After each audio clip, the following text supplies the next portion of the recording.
City and county elected leaders are having to re-examine their worlds from wheelchair level. The Americans with Disabilities Act's been on the books now for 23 years. News 10's Brent Frazier is live not far from Vigo County's historic courthouse with our top story. Brent, Terre Haute and Vigo County are admittedly well behind schedule when it comes to being ADA compliant, right? Put it this way, Mark, more Indiana cities and counties are missing that crucial federal deadline than are making it. And now, after 23 years, the government's finally saying make your buildings handicap accessible or lose federal money.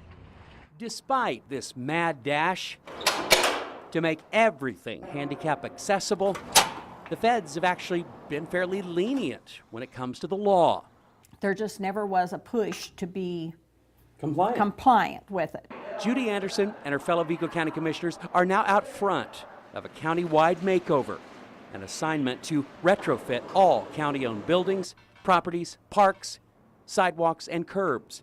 Elected leaders like Anderson are now forced to re-examine their county from the perspective of someone sitting down. Amenities that, for folks in a wheelchair, can be make or break. Buildings, the door widths, the pressure on the doors to get them open, whether it has to have a push button or whether it can just be pulled. County commissioners, under the guidance of ADA coordinator Kathy Kinney, are about to hire an engineering consultant set to visit on Thursday and assess the transition thus far. The list of things that we have to be in compliance with, those are the things that they will go around and say, here's what you need to do to this and here's what you need. So then when that's all compiled and we get that back together, then we will have a better idea of the cost. Anderson calls the process of complying a monster and admits the county, like most cities and counties in Indiana, aren't anywhere close to being ADA compliant. How behind are we?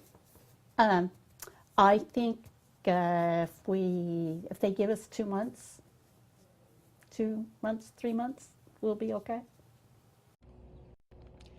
Kathy Kinney's not too happy with the feds because, according to her, they initially set a deadline of June 2013. Then they reneged, pulled back, and said, no, you have to meet this deadline by December 2012. Mark, the city isn't in much better shape.